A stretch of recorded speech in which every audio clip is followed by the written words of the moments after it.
Welcome to season 2, episode 1 of This Mobile Life. I'm with two of my really good friends, Jamie Andrei and Francis McCarthy. Welcome to the show, guys.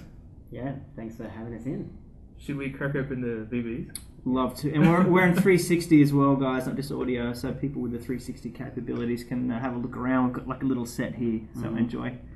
So yeah, there's a few Thunder fans in the house enjoying the cap. But you're a bit mixed because you got Memphis as well. You know, I would have worn my Durant jersey, but for obvious reasons, he's no longer one of my favourite players.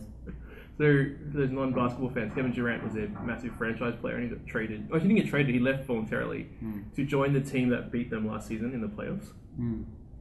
So cheers to KD. Cheers. Cheers, cheers. Cheers to the Thunder. We've got some special vintage Brut for the occasion. But you know, like, some of the stores now are selling his jersey for like 99 cents. Yeah, it's I guess it's definitely not good for his brand, right, to be valued so low. But I think no one would really want to buy one at anywhere near anywhere near full price right now. So I guess they got to get rid of him somehow. Yeah. And I was in Portland watching a couple of games, and people are still wearing Batum jerseys and stuff like that. So if they've bought one, they'll still wear it. But I think with Durant, like, it's stinging so much that no one's going to buy it at full price. But yeah. Anyway, man, it's sad times to be a Thunder fan. Yeah. You still got Russell Westbrook. Yeah, for now. So I'm hoping that he stays. Yeah. And if not, you'll see another angry rant-filled blog post from me in the coming couple of weeks. Yeah. So, just by way of background, can you tell our audience, and Jamie as well, like, what's your background and where are you working at the moment? Where are you living? Yeah, so I grew up in Melbourne. I guess education-wise, I did the Bachelor of Business Entrepreneurship at RMIT. And prior to that, I did 1 year of the journalism course at RMIT. So where it's kind of started and sort of come full circle career-wise, it's always been in what's now effectively, marketing strategy and content marketing. So, so for a while I was working for a couple of different education companies, basically doing their marketing strategy, advertising, SEM, social media ads, that kind of stuff, as well as content marketing. And then basically went out freelance on my own for a few years in Sydney. And had a few clients, just managed their digital presence from social to email marketing and even some website builds and that kind of thing, sort of digital marketing, all-rounder kind of stuff. And then, then basically I got an offer I guess it's coming up to a year ago now, to join Unicorn, which is a startup in Seattle. So there's one of the founders, Carl, he's a Sydney-based guy, but one of his startups took him to Seattle and the Microsoft Ventures program, which was kind of the first of its kind for Microsoft. It's an incubator that, just basically hatches startups, and his was one of the first in the intake with an ad tech business. And then that kind of rolled into a new business called Unicorn, which is in the esports industry, so professional video gaming, which was a totally new world to me, but now I'm much more familiar with it. And been living in Seattle for 9 months and back here for a visit. So awesome. And Jamie, I know you've been around the traps. You've probably had a similar background as have I, like doing a whole range of things as well. Yeah. Well, I started off in TV and then fell in love with digital probably 10 years ago now, and I think that's where Matthew and I met. We met at Next Digital as I moved to Sydney. Worked with a range of digital advertising agencies in Sydney, range of great clients from sort of Bayers, Rabobanks to One Steel to not-for-profits and things, and done that for 10 years, and just a year and a half ago just started my own video marketing and production business. Bit of a geek, got all these gadgets, just love the technology, and I think there's going to be a bit of a boom time for video. I bet on video 20 years ago, I lost a lot of money in the stock market. These guys were going to send like Netflix down copper lines. Hilarious. I said way too early, but just keen to be captain of the ship now and build the business and grow it and try and get in there and take advantage of what we're good at. Yeah, awesome. So there's been some big news in the last couple of days. So Yahoo was just bought by Verizon yesterday. What do you guys think?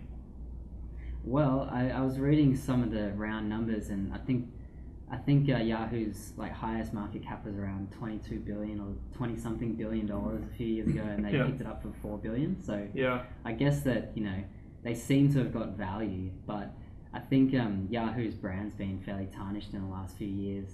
Yeah, but the interesting thing is, like, they didn't buy Alibaba or Yahoo Japan. Like, those assets were separate out of it as well.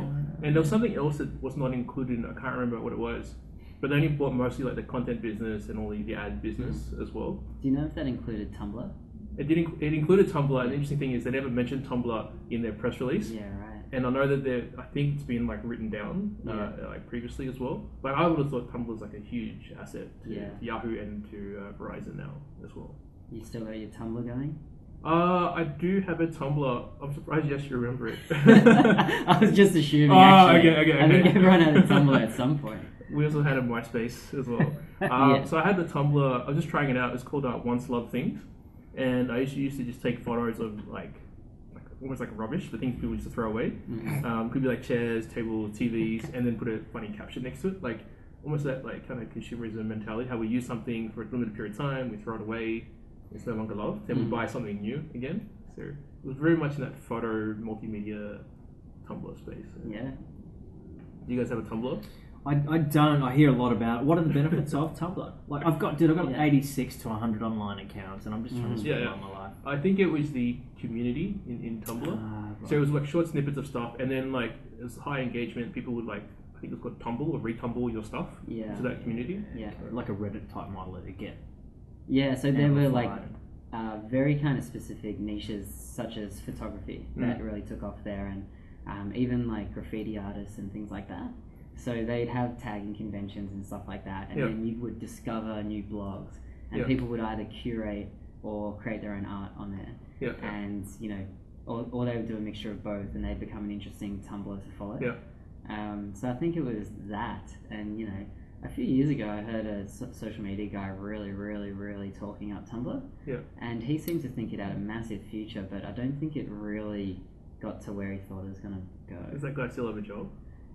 Yeah, I believe so. But I don't know if he really hit it out of the park on that prediction. But you know, there are still people on there, so who knows, man. It sounds like it was like the Pinterest / Medium thing. Well, it might have been ahead of its time. You know, like if they had have had as compelling a mobile offering as say what Instagram has today, then they might have done really well. But I guess like when they launched, it would have been much more common to be on desktop and creating stuff that way.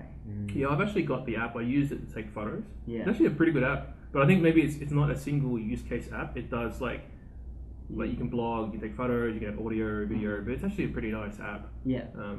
The interesting thing is, I think who really lost the battle on mobile and photos was probably Flickr. Like they were dominating, right? Particularly Yahoo, which we just mentioned. They didn't have a great mobile experience, and then Instagram came in and just took their lunch and just became like the next big thing. And I don't know many people that still use Flickr. It's mainly just like the hardcore photographers that want to upload all their. I think Flickr's seems to be dying a bit. There's some great content on there. It just didn't seem to have that cut through that ongoing. I think it's hard to upload stuff into Flickr and then to share it out. You've got to. Sorry, Flickr. You've got to have one of these flippant account. I hate this. Like I get it from a business ecosystem point of view.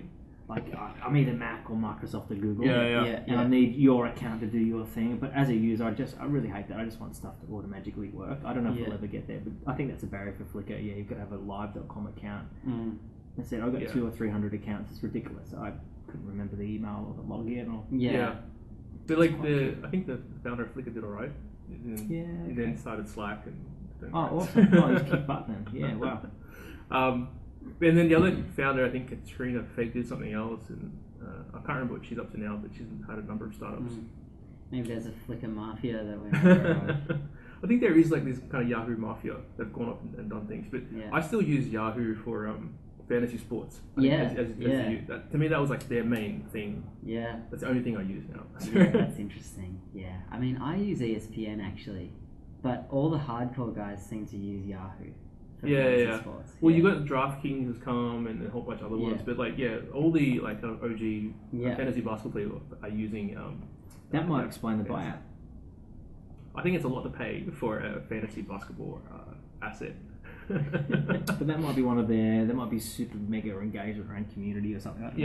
Possibly. But I think what they're trying to do is combine into this, or what I've read as well, this mega content business with AOL, which they also bought for less than $5 million. Sorry, $5 billion. And so There was a lot of talk about mobile in that press release, saying we've now, because Verizon, as I understand, is like also a mobile company. Yeah, they're trying to pivot, telco Yeah. company, Yeah. trying to pivot into content and ads, Yeah. and they want to combine these together to compete against, I believe, like Facebook and Google and advertising. Well, they could potentially become a Netflix and all this kind of stuff as well. If they've got the reach, telco reach to get the content and stuff. Yeah. But there's going to be all the alphas are going to start to butt heads and find I think that there is position. a consolidation in the industry. Like you've got there's like 4 like massive companies now on the internet, and they're like Facebook, Amazon, Google, and Apple. They're the ones that are ruling the internet right now. What about Microsoft? Yeah, they're probably like in the next tier. Mm. But like when you think about it, like the ones that have the most Sleeping Dragon. I like the Lord of the Rings. Yeah. It's that sleeping dragon, that big pile of gold, and he's just sort of Yeah. having a great old time. So he's waiting for the dwarves to come up and I think tickle so. him. Yeah, because their new CEO Satya has a very good reputation, and like living in Seattle, which is the home of Microsoft. Oh yeah. They're just much more top of mind for me now than they were when I was here. So and people are a lot of people have that same opinion that they're going to come out with a lot of good stuff in like the next few years. Yeah. And they've got massive cash reserves and resources to attack things. So it'll be interesting to see what Microsoft does, in this kind of Google and Amazon, Facebook dominated market. Well, it sounds like they're going to be at a time too. They're a well-rounded, mature business making great revenue, cracking product, and they've had 20, 30 years, so they can just sort of bide their time a little bit and wait. So hopefully they do something. Yeah, absolutely. The other interesting thing is we mentioned like video as well, and so I was reading yesterday that Mozilla is actually going to be stopping support for Flash. Oh. And so everything's moving to HTML5. I think we were discussing this last night. I was actually really surprised talking to Matthew, because I remember HTML5 and CS3 came out like 4 years ago or something, right? That's when we worked together. Could be longer. And Matt's like, they're stopping supporting Flash. I thought they did already. So I'm sort of a lot of companies have stopped supporting Flash, so YouTube, I think Facebook, a whole bunch of companies. And the reason is that it's because of mobile. Like one was mobile, and the other reason it was seen as not as secure as well, and not as stable, and didn't always work. And so all those companies moved very early on to HTML5. And so I think Mozilla is like one of the few that's still using it. And even Adobe has stopped supporting Flash as well. You probably would have learned how to use Flash in your day. Yeah, I said, but everyone moved to sort of this. I mean, for video production, we don't even think about it. It automatically happens on the servers there over at YouTube. It just happens. It does it. This kind of thing. Yeah. And then with the agencies we worked with, the guys are starting to use CSS3, responsive, HTML5 where they could. And I'm sure there's probably new stuff now that's overtaken that since I've been really exposed to that cold phase. Yeah. The other thing this article was talking about, a separate article was saying that YouTube videos are not as valuable anymore, like the audience, because it's so hard to get subscribers. But now all the brands and I guess personalities are moving to Facebook video, and like there's way more like engagement. But I think the problem that we were talking about last night is that those numbers are sort of like inflated. Vanity because they autoplay on mobile. Yeah. So they're massively inflated. So there's probably you need to take like a 30 to 50% discount on some of those views. But I think that's the other interesting thing with mobile video is Facebook is pushing it and featuring video so prominently in the feed, in the algorithm, that I think users are actually starting to tire of that. Because I know I scroll down my my newsfeed and it's so video heavy that it kind of, I think the cut through is not as powerful as it was when they started pushing it. I think some guys, do it really well with, the text overlays so people can watch it. That's a new best practice. That's really handy, actually. You bang on. Yeah, so that's a cool thing, and some people do that really cleverly. Like they have something that will actually capture your attention to stop you in the feed. They'll even say like stop scrolling or something blatant like that. But yeah, it's going to be interesting to see where that goes, and where people kind of shift their online home of video, right? Because it used to be YouTube was probably the standard place. You have your YouTube channel, you have your lists or whatever you might have. But now, you know that people are going to probably see that in their feed, so people will just natively upload to Facebook. And I don't know what becomes of YouTube and stuff, but there still seem to be like some prominent YouTubers but maybe they kind of did the land grab thing over the last few years and they got 100,000. Hang on. 200,000 subscribers, and now they can still sell. You're talking millions. Some guys have 2 to 6 millions, and every video they publish, they might get 3 to 4 million views per video. That's and amazing. if they monetize that just with YouTube money, that's 1 million views is roughly $1,000. I probably shouldn't disclose this, but it's common knowledge. I don't work for YouTube. I'm a YouTube partner, but they're making huge numbers. They're making really big numbers. And brands can go straight to them and do a buy. They can get an engagement buy. And if you've got 6 million subs, that's bigger than a primetime Australian #1 rating show, right? Yeah. We've got like 1.2. People freak out with 1.2 to 1.5 million viewers. You've got 6 million fans watching this video regularly.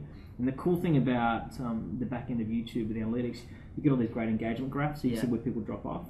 So and YouTube's starting to reward content that has higher engagement. So they will service better content through their search algorithms.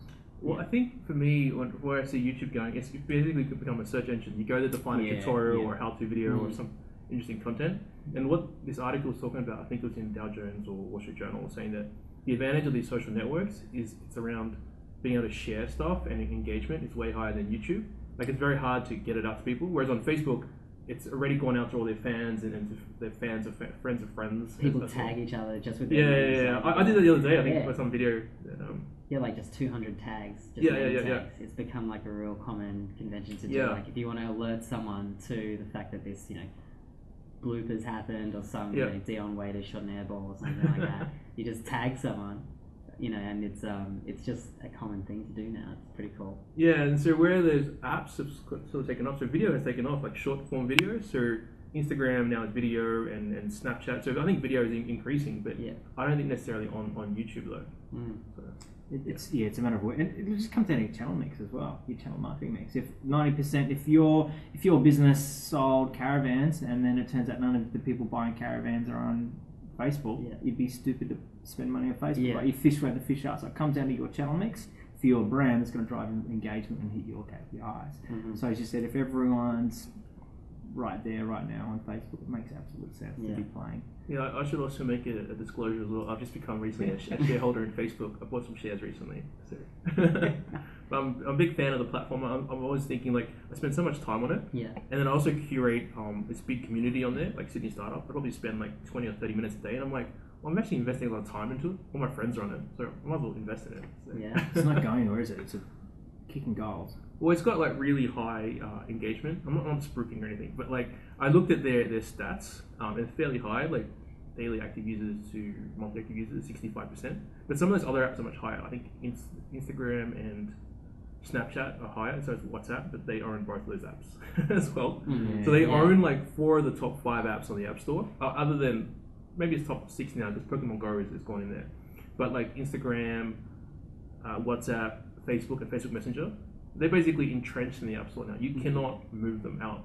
The only one that's overtaken them is Pokemon Go, but I don't know whether that's going to stay there. So I saw today Nintendo shares dropped 16% because people buying the shares realise that Nintendo doesn't actually own the IP to the game. It's Niantic, which is the ex-Google crew. It's still going to be amazing for the Nintendo stock, but I think there's a bit of shock out there, like, oh shit, apparently dropped 16%. Well, I was actually walking around in Hyde Park during lunchtime, and I thought, I might as well pull out my phone and I'll play Pokemon. And I realised all the kids around me were also playing Pokemon too, and a whole bunch of other people. So I think it still has some like stickiness to it.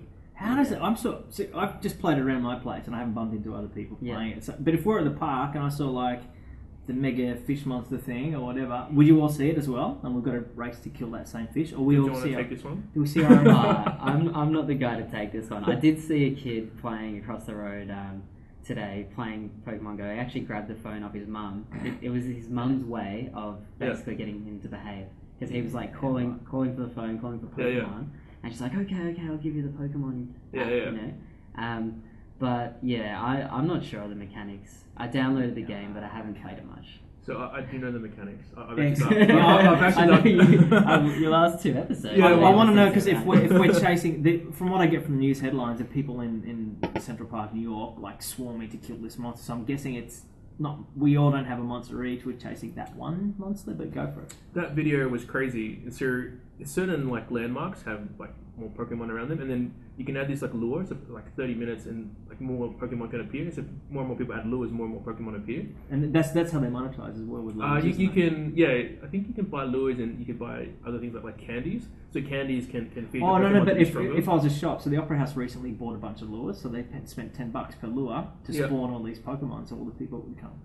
So it's a two-pronged strategy. Yeah, so businesses I think can buy lures. Like I'm not really sure of the business side of things. I more know the consumer side, but I do know that real estate agents are apparently like putting up the prices if they're nearby like a Pokemon Pokestop. Oh my gosh! Imagine waterside property in Sydney with a Pokemon lure and yeah. Well, Sydney prices are already expensive. They're just going to go through the roof.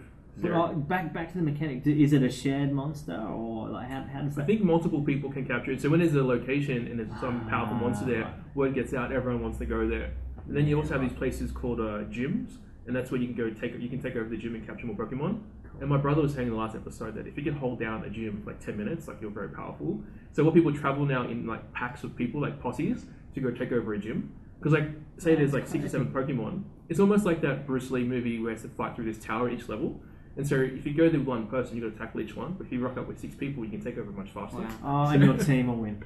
Yeah, so that's kind of like the old Foursquare, be the mayor of this, this coffee shop or something like that. Well, I saw a tweet, an article by Dennis Crowley, and asking him about it, and he's like, and it's like, are you bitter that because you were into this location-based game really early? He's like, no, I'm actually happy for them. Yeah. But he's questioning around the stickiness, like whether it's gonna stay for a long time. So because like he had dodgeball, which is kind of a similar idea very early on. But I was chatting to my brother about it. It's a lot of fun to use. I think it does come back to the central value proposition of it, where your story disappears essentially. So you are more prone, I think, to put something up spontaneously because you're not worried about it being on your sort of social graph, like your Instagram profile, which I feel like is more so like a curated life story of what you kind of are as a person. Whereas Snapchat is very much more these instantaneous moments, or just like super informal stuff, like you pulling like a really some face or telling a joke that you don't tell to your friends, whatever, that you're happy for them to see because it's going to disappear anyway. And like screenshotting is kind of taboo amongst friends because no one wants to screenshot each other's stuff. So I think that whole kind of like community around it encourages people to share more and share stuff that they wouldn't share on a more public network like Instagram or Facebook. Yeah, it's interesting how you say it's like temporary. It's like got to catch them all. You got to see it like straight away. There's something about that instant nature of it. Gives it a sense of urgency. Yeah. Quick, what? But it's also exclusive, and I think you wrote a blog post about this. How like communications now moving to smaller groups, and anyone can start like blogging because essentially if you're sharing on WhatsApp or Instagram or like your Snapchat, essentially you're blogging, right? You're writing to like a really specific and small audience, right? Yes, exactly right. Yeah, I think and that's how I think about things is who is this targeted to? Who's going to find this interesting? And with Snapchat, sometimes I think it really is only going to be your close friends because it's about an in-joke, or you're capturing a moment in the office where you always make fun of this guy who does a certain thing all the time, and you're catching him doing that thing, or you're getting that video and then you're getting close up on his face, he doesn't know he's being filmed, all that kind of stuff. So I think it's a crazy interesting platform, I think, and it's also interesting, I think, from a publisher's perspective, like in advertisers, it's effectively, it's sponsored content but native advertising kind of all kind of combined into one. And it's interesting now that they've basically, when you're scrolling through the latest updates, which only last so long, you will hit those stories from brands mid-scroll kind of thing. They're in the middle, they've got these kind of ads inside the stream. And it'll be like, the one recently is Splendor in the Grass, so you've got like all the highlight snaps from that. But you'll also have, the NBA Finals, and NBA will have a kick-ass Snapchat feed for that, like crazy levels of access, like on the floor, talking to players, like the whole deal. So I think it's really cool for that. So for sports teams, for sure, like because they get this crazy behind-the-scenes access from, if you're holding a phone, you're pointing it at someone, you're very close to them usually. So it's that kind of like in-stadium experience for sports is really cool. And people are putting a lot of effort into like the creative behind their videos on there. Like if you look at the brands like, you know, your Vice and Cosmopolitan, the Food Network thing, and all these publishers that are like basically creating Snapchat native content, it's pretty amazing, like how much effort. And I'm just thinking there has to be a content studio at each one of these brands that is producing this stuff, specific to Snapchat as a platform. The whole vertical video thing, you have to consider that when you're creating this video content for Snapchat. So it's a very interesting platform, man, and I think it's just got crazy high usage right now. So yeah, like it's interesting because the usage of like Instagram I think is a lot lower because you only do like one post per day, but you might look at other stuff. But with Snapchat, you might be like doing like 30 or 40 like posts. So I've heard, I was talking to someone I used to work with in the US, and he's like, he just finished college, and they send like 30 or 40 times per day, right? So huge like engagement compared to like say Instagram. And the other thing that's interesting there from an app perspective, like the way they've designed the app, is when you first open it, it opens to the camera first. Yeah, it launches straight into the camera. Yeah, so and that's so different to every other platform, which generally launches into the newsfeed first, and you've got to hit something to capture an image. So even that, like, just basically reframing how people use the app and pushing them towards creating content first, I think was a huge change in the user experience. And then the other thing I find really fascinating is when I first looked at Snapchat, like, you know, however many years ago when it launched and got all the hype, I was just like, I don't get this thing, because the way it was designed was so different. I didn't have any friends on there and all this kind of thing. And then you had to go horizontally to swipe across to different stuff, and then you have to find your profile and the snap code. Everything was so foreign that I didn't really get it. So I was like, no, I'm not going to use this thing until someone evangelized me onto it and said, I'm going to snap you, you snap me, kind of thing. So then I had the social network there. But I think the thing about that appealed particularly to the younger demographic, as in like less than 18, is that it was so hard to figure out compared to Facebook that their mum was never going to be on it and their auntie was never going to be on it, you know?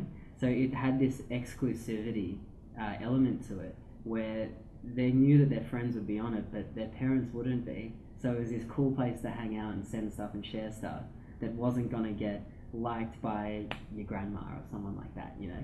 Or you might not even share, you know, the cocktail you had on Saturday night or something because you don't want your co-worker to see it or your boss to see it or whatever, but on your Snapchat you might send it to 5 people and that's it. So this is like time. They got lucky with a little bit of timing as well. As all the mums and dads moved to the more mature Facebook, like we'll have our closed network and just be a bit more close. To what we share. Yeah, maybe kind of difficult because you're too old, like you're over 18. yeah. Well, I think that maybe they tried to fence me out of it based on age discrimination. I think the other thing that's hard about Snapchat is how to follow people. Like it's specifically like people that are not in your network. So if you want to follow DJ Khalid, it's actually quite hard. Or Gary Vee. Like I haven't totally figured out how to do it. I think I may have his stuff, but yeah, it's quite hard to figure that out. Unlike Twitter or Facebook, it's easy just to like or follow someone. So there's a bit of a barrier, learning curve to engage. Well, I'm obviously too old. I'm double the age. Look, I love it. It's getting huge. I don't know many people in Australia using it. I know it's huge in the US. And I think it's awesome for publishers. I just found accessing content, browsing content was super easy. Yeah, it's cool. There's awesome opportunities for like geotags and things for business as well. You can bring up like brand geotags. Filters. Yeah, you can have a sponsored filter. Yeah. Oh, I've seen that where you swipe onto an area. Yeah. So there's tons of great stuff happening, and they have changed the face of vertical video. So the engagement rates are getting out of vertical video. But I don't think that's so much the app. I think we've been using our phones, and to do this, we're getting slightly lazier. So I think people are just using the phone in that vertical mode, same as Facebook and Instagram. But I haven't seen it booming here in Australia yet, and I may not be moving in the circles that use heaps of Instagram. But I know it's going gangbusters. It's going to be a mega business. And yeah, they've actually just recently hired some people in Australia, a few months ago. They've appointed like a new MD, head of probably an ad. Yeah, it's like a salesy background. Yeah. Usually most US companies are set up here doing like sales and marketing functions. So they want to find, I'm guessing, like local advertisers to advertise on the platform, kind of like just living in the grass. Yeah, I think they've done quite a good job of their like employer branding and kind of just their branding as a company as well. Like another example similar to that is in Seattle.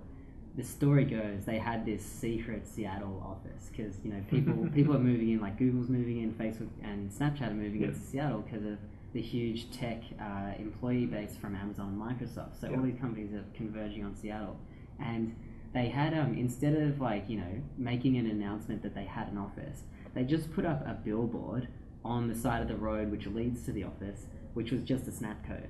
No, and I don't think it even worked, to go to Snapchat or anything. I think it was just the logo, and people kind of figured out that there were actually Snapchat employees in a little office there. And then it was only a few months ago that they actually made a very quiet sort of formal press release saying that, oh yeah, Snapchat, yeah, we've got a little office here, and it's just down the road, it's over there. And their founder, I think his name is Evan Spiegel. He's almost notoriously private kind of thing as a person. He's nowhere near as public as Zuckerberg or these other major social network founders. And he apparently has a very specific culture that he sort of breeds in there, and the way that they manage ideas and the way that they iterate on the product and launch new features and things. He's got a very particular way about doing things, and they've also been very they haven't been gun shy at all about releasing new features which dramatically change the experience for the user. So they've been quite bold and brash in terms of that, and other companies are it feels like they've been looking at them and saying, wow, these guys aren't afraid to change the experience and launch new features and just really experiment with the platform. So Facebook tried to buy them out early on. I think they offered a couple of $1 billion and they just said no. What's the value now? More than a couple billion, I guess. Yeah, I don't know. 10? It's probably, you have to Google it. It's probably a lot more than I think it's probably in the tens of billions. Well, the founder also has an Australian connection as well. I didn't know. So he's now engaged to Miranda Kerr. Oh, he's an Aussie. I didn't know they're engaged. She posted on Instagram of all places. Oh, so, wow. Yeah. Yeah. Well, guess she's off the market then. I'm not interested. Damn it. So another question I had is you also blog on Medium as well. What do you think of Medium? Because now it seems to be growing popularity. I have a Medium blog, you do as well, and you're obviously posting a lot more on there. Yeah, I really love Medium. I think that what they, it's for anyone who's not familiar with it, it's essentially it's a very smooth user experience in terms of creating a blog is very easy there. It actually feels smooth, the experience, as compared to if you're used to working with a WordPress blog, which is a little bit clunky. You've got to familiarize yourself with plugins and this sort of thing. Whereas with Medium, you can kind of get started really quickly, and it looks beautiful. The typography, the way that you can drop images in, it's all just so easy. So as a writer or as a blogger, it's just a joy to use, to publish. But what they've created is just a community of what you probably would call thought leaders, business leaders, even people who are just prominent in their fields who might not ordinarily blog. They've just created this community there which is just thriving in terms of people expressing views. So the White House, for example, has a Medium blog, and they put it there as kind of the first port of call for some of President Obama's speeches that are the text of the speech. They'll publish it there first.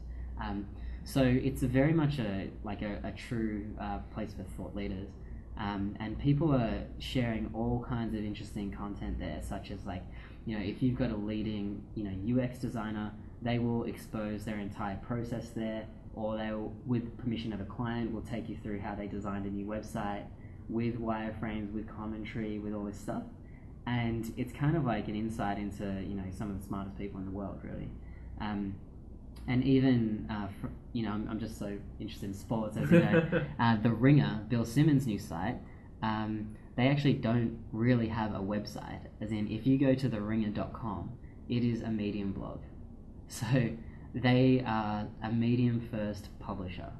which is still quite a new thing. But if you get exploring on the site, there are actually these niche publishers that house their content on Medium as their primary home on the web.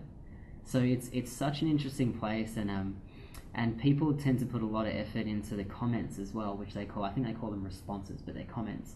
And they will write like a thoughtful reply to someone's thoughtful post. So it's this hub of like real interaction, and I think it's awesome, man. They give you an awesome back-end analytics thing, and I've just found that, having blogged for roughly about 6 or 7 years, it's so much easier to blog on Medium than it is on your own blog. So that's why I've kind of defaulted to there. But the other reason is because of the network effects. So you can tag your post with up to 5 tags, and so I would tag my post on Kevin Durant with Kevin Durant, NBA Finals, and I don't know, Russell Westbrook or some related tag, and so you can get discovered through tagging. And also, if people heart your post, which is like liking it or recommend it, that also pushes it up to get kind of viewed by more people. So it is to me like the most interesting blogging platform that I've seen. Yeah, I really like it. I've started using it in the past year or so as well. I mean, I had it prior to that as well. What I found interesting about it, it's a really simple creation experience. Like, it's really simple, easy, beautiful to use, and I think it's because it's quite constrained what you can do. Whereas WordPress, you can customize like crazy, add all these widgets, and it's a lot harder to set up your own WordPress site. Whereas they've kind of gone like, hey, you get this URL, this is how you're going to do it. All your images look great because you're going to do it in a certain way as well. And now you're seeing that, I've seen now that you can get widgets on your Medium blog. You can get like this email capture thing. Okay, cool. I haven't even seen that yet. So I can't remember the way it works. I think it may take you to another site, or it's on there. I'll find it. Yeah. But because that was to me one of the failings of Medium, because you're driving all this traffic there, but it's hard to like capture them. Because I'm a big believer in email marketing still. I want to put the email address in so I can email them regularly. And so I guess the other way is you could follow someone's blog on Medium. You can, so you can build followers, and similar to what we were talking about with YouTube earlier, there have been basically people who have done an early land grab on Medium, and so they've just been what you might consider like a regular blogger, but they decided to make their home on Medium, say 2 years ago, and now they might have, say, 50,000 followers on there. So every time they publish a post, it gets out to a large audience. It's effectively their distribution channel. So that's an interesting way to look at things as well. But yeah. So it's interesting with Medium. Like I tried to get on a lot earlier, but I just wasn't sure of it because of the SEO value. Because you're not building SEO for your own brand, essentially. You're building it for Medium. And you're not building it for your own blog. So I've always wanted to have my own domain as an online marketing person.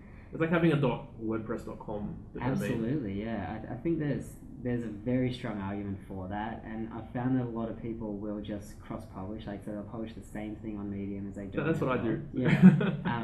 And that's probably a good way to go about it for now. I think like what's so impressive about Medium is that even for someone like myself who's had their own blog for 7 years, it's like it's so compelling as an experience that I publish there first, and sometimes don't even get around to publishing the same post on my blog, even though I know there's benefit in collecting emails on my own blog. So I think a couple of things that are going for it there are the discovery element. So if you kind of dedicate yourself to building an audience on Medium, you will probably do well from that. I think there's still a lot of opportunity to build a good following on there right now. And also, just the way it's all laid out, like if you want to blog, or you've been blogging but you can't, you're not a good designer or a good coder, and you're kind of conscious of your personal brand, Medium paints you in a very good light as far as the design goes, as far as people's experience of reading it and things like that. And I think that if you have a post that goes well on there, you kind of associate yourself with this cool place, which is Medium, Yeah, they use this interesting like algorithm to help you be discovered. So like you might be like really unknown, like you're new to Medium, but they look at your ratio of, I think it's how many reads, how many views to read. So reads, like if someone read the whole thing, that ratio is a lot higher.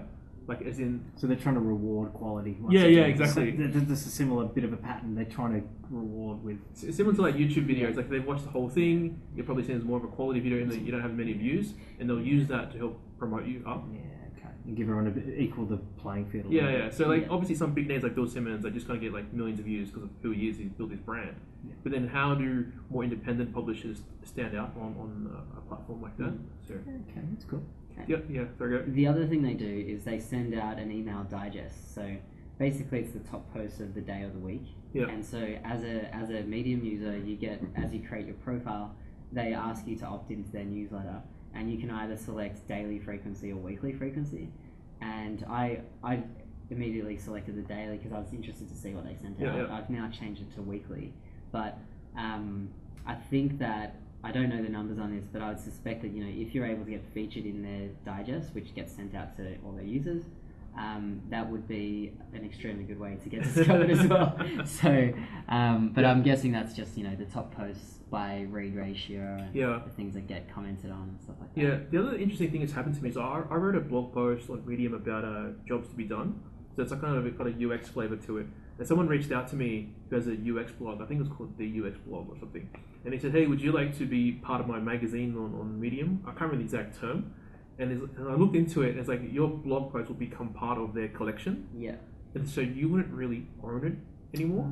So basically he's trying to build up the SEO and value of his thing. And I was like, why wouldn't I just do my own thing? But I looked at his thing, his collection, and lots of people are part of it. But like, I just didn't see the benefit. You've got to think about if it's build your authority or whatever your goal is. So give up a bit of. Yeah, so I actually emailed him. I responded to his request. I said, "Hey, what's your vision? Where do you see this going?" And it just wasn't compelling enough for me. I was like, "All right, I don't think I want to be part of this because then I'll lose it as part of my blog collection thing." So. I get that with a lot of YouTube content guys. When we had some clips that have gone gangbusters, and they want to use our clip. Oh, we'll give you a credit. I'm like, that's kind of cool now, but we got to pay the rent. We need more than credit, so they'll try and sort of grab our content and remix it to help them grow engagement with users. It's interesting. Well, the interesting thing is the founder of Medium is Evan Williams, right? F. Williams. Yeah. So he founded Twitter and Blogger previously. Yeah. So I read his blog post saying that you don't have to invent something like crazy, like new and innovative. You just got to invent something that people normally do, just make it much easier for them to use. So they're making a better mousetrap. Essentially. Don't reinvent. It just. So the way he described it, he said Medium is like a social network. He didn't describe it as a blogging platform. Yeah. And essentially that's what it's become, right? People create stuff, they like other people's stuff, and they write these like comments, which become blog posts, like, and then you get your own domain. So you get medium.com/me to add inspired worlds. Yeah. So the other thing he did so well is that he, like, before it was open as a platform, it was curated. So they selected a very exclusive group of content creators to start it off, and that group was of a very high quality. So they knew that anything that was posted on Medium was going to be really good. So they developed a reputation for high quality content, and they also developed demand amongst content creators to be a part of Medium. So you had to, request access and see if you got approved and that kind of thing. Yeah. And then they slowly, let people contribute once they're approved, and then now it's more open. But because they sort of started out with that culture of excellence in terms of the content quality, it became the defining reputation of the platform. So, and obviously given his experience with Blogger and Twitter, I'm sure that was a very deliberate strategy. But yeah, I think it just speaks to like how many, you'd have to think, I think, like how many voices are now on Medium that otherwise might not have published anything because it's too hard to set up your own blog. People don't know how to use WordPress. They got to get their own URL. They got to pay for hosting, all that stuff. Whereas now, people are seeing someone share their Medium post on Facebook, and they go, "Oh, Angela has this Medium post up. What's this Medium.com thing?" And they're starting to create their own profiles. Yeah, I've seen a few people in my network who've never had a blog before, who just started blogging on Medium because it's much easier to get going, and then get them to start investing into that creation experience and make it more sticky for them. But what's your opinion on like LinkedIn? Because you can blog on LinkedIn as well. Are the influencers on there? Yeah, well, I mean, LinkedIn, I think it's kind of like it's just not as cool. It's like a business news network. It's like Business Insider now. Yeah, I think that's the technical term for it. It's not cool. Yeah, it's nearly just becoming HR. Like Yeah. I'm just getting bored to bits with it. Don't care anymore. And I've been talking to some guys. It just sounds like if you're HR, it's awesome for recruitment, and everyone else seems to be a bit fatigued. The I think it's model's like great, sales and marketing as well. Like, you know, if you're like a salesperson, you go there to hunt prospects. But it feels like even from really, I think there's a period there sales guy could get in and just go gangbusters on it. But I think those days are over. Everyone, you get hey buddy, do you want to do like a JV or let's collaborate? You know straight away. It's like you want something from me. I don't know if it's still got that freshness. The thing I hate about LinkedIn, I could be wrong, is getting pinged by recruiters. Yeah. They're like, oh, you're a remote product manager. Oh, I've got a great role for you, or something, or like, or something totally random, like, oh, you an SEO expert, we've got something for you, and I don't know, it's just weird. But it's a lot of people recommend like publish your links back through there. It's a great way to sort of get seen and get views if that's the end goal. You can do really niche media buys on LinkedIn as well. It's expensive though. Yeah, it is because they want to hyper target things. Well, it's like white collar workers on there. Like you could just go SEO, CEOs. You can just get bang on CEOs if you want to. Yeah, and I think you know, to compare and contrast what LinkedIn did as a publishing platform to what Medium did, I think there's no comparison. Yeah, there is no comparison. You know, it's just a classic because they did have the exclusive element to begin with because you had to be a LinkedIn influencer to publish. Yeah. And then they opened it up, but it's almost like they opened it up too quickly, or there was just no vetting process for content. So when you see someone, and the other thing is when you've got low quality content on there, which is effectively a sales pitch usually. I've seen things as small as 1 or 2 sentences that's supposed to be a blog post, but it's just a link to their latest sales page. I've seen people just post like timely. They actually take into account like events that are happening and try and tailor this to you. And also you've got some level of trust that the content that they surface to you is going to be good. So I think that, you know, those are probably the key differences. There's probably some value still to be extracted by posting yourself on LinkedIn, particularly if it's, you know, HR, workplace, employer, brand related kind of stuff.